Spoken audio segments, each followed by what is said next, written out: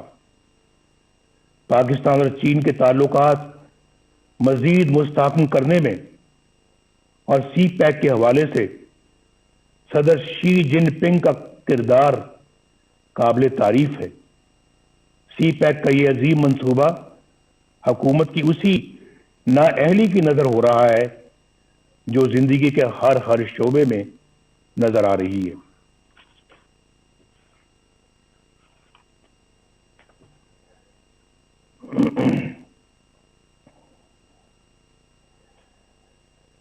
اگر میں یہ کہوں تو بے جانا ہوگا کہ سی پیک کے ساتھ پشاور کی بی آر ٹی جیسا سلوک ہو رہا ہے، جہاں کئی سال بیت گئے، منصوبے سے کئی گنا زیادہ رقم غرق ہو چکی، مگر نتیجہ آج بھی نظروں سے اوجھل ہے۔ آئے دن کبھی دوران سفر بسوں میں آگ لگ جاتی ہے تو کبھی بارش ناقص تعمیر کا پول کھول کر رکھ دیتی ہے۔ یہاں نیب کے کردار کا جائزہ لینا بھی ضروری ہے۔ سچی بات تو یہ ہے کہ ایک ڈکٹیٹر کے بنائے ہوئے اس ادارے کو برقرار رکھنا ہماری غلطی تھی، لیکن یہ بھی سچ ہے کہ ہم نے کبھی نہیں سوچا تھا کہ یہ ادارہ اس حد تک گر سکتا ہے۔